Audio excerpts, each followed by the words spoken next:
Your main goal as a project manager is to ensure that you lead successful projects.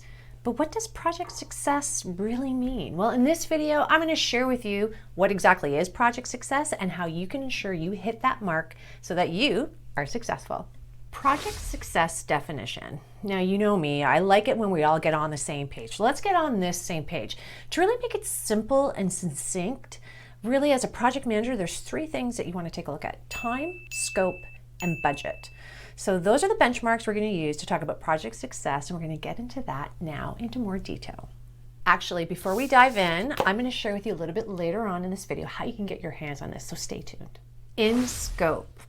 So project scope, just so that we can redefine or get reacquainted with it, is basically outlining your project deliverable objectives in a SMART statement. It defines the boundaries that your project is going to do, so your ins and your outs, and really just summarizes exactly what you're supposed to be delivering so everybody is on that same page.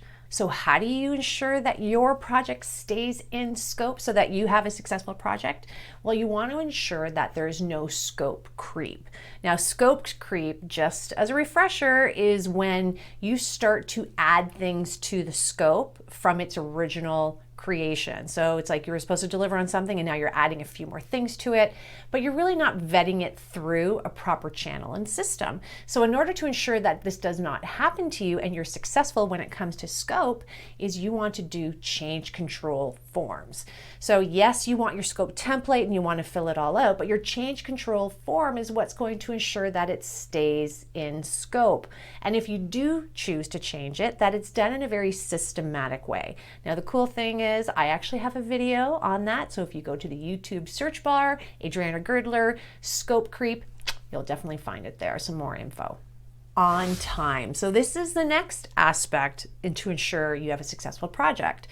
So being on time with your project means you have to understand what your timeline is about. You have to understand your scheduling. So really having a solid schedule is extremely important.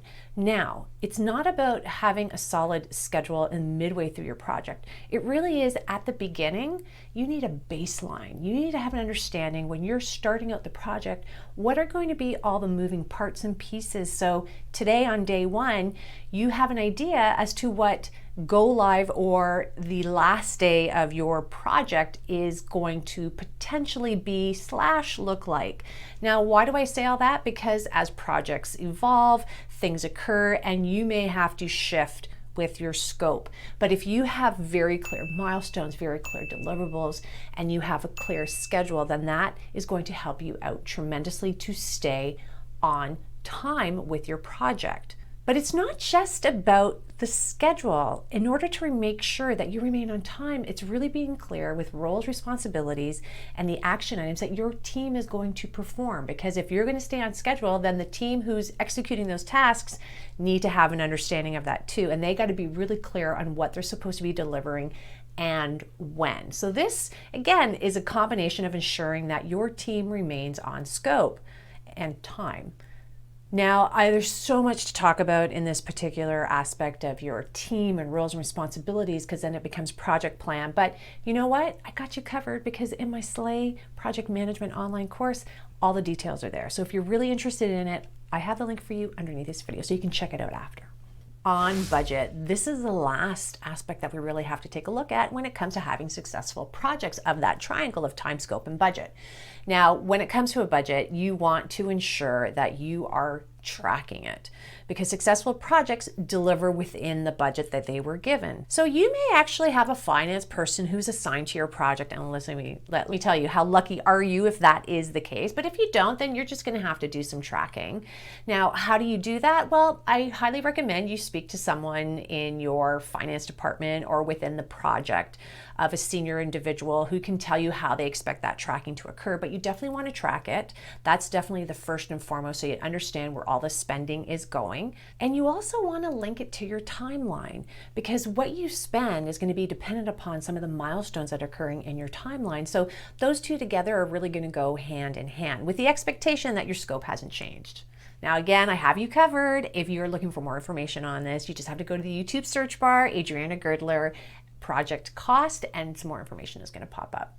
Now, we are not done yet because there is something else you need to consider, which is creating a priority matrix. Now, a priority matrix revolves around scope, time, and budget.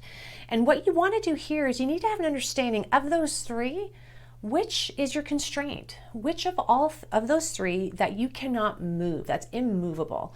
What of those three is kind of more optimized? You'd like to keep it where it is, but you're willing to kind of, work with it if need be. And then what are you able to change if need be or accept any changes with? So doing that is is a really critical tool, not just another way, it's a critical tool to support the other work that you're doing with scope, time, and budget, is to understand the priority of those.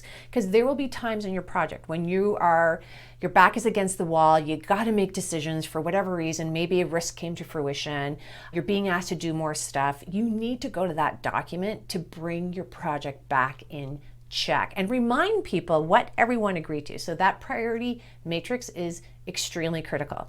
Again, guys, I have you covered. If you go to the YouTube search bar, Adriana Girdler Priority Matrix, a more in-depth video on that subject will definitely pop up. Project process effectiveness. What are you talking about, Adriana? Okay, this is interesting when it comes to project success, because I think we can get so caught up on scope, time, and budget, which we should, extremely important, the priority matrix, but how effective is your project process? And that process includes your meetings, it includes your interactions, it includes the activities that you're executing on, it can include any type of testing, building, whatever it may be. It's the process that you use to support your team to get you basically to the finish line of your project. So how effective was it? And that's something that gets missed. A lot of times, if you're lucky, you'll have project managers who will do, we call it a post-mortem, I call it an after-action review at the end of the project. But if you want to have project success, you need to monitor the process of your project, because you may have to tweak, change, update, shift what you're doing within your project to ensure that you're on scope, time, and budget. And so I like to use an after-action review, and that tool allows to take away any emotional charge from a scenario or situation, particularly if it's not going well. It focuses on the facts. It focuses on what you were supposed to do versus what actually happened and the learnings from it. And it's a great tool to monitor at key milestones, at go, no-go gates within your project to say, hey, how did we do? What do we want to carry on? What can we improve upon? It's just a really nice way to ensure your project's success, because you're always tweaking and going with your flow, but you're doing within a structure. And that is something that a lot of times people just don't think about, but can be critical to help you with your scope, time, and budget. Guess what? Remember what I told you in the video? I'm going to give you some additional information on how to get your hands on this, why projects fail, the six basics to keep your projects from failing. By the way, the link for this is under this video, and it's free for you, to you, from me. I highly recommend you get it.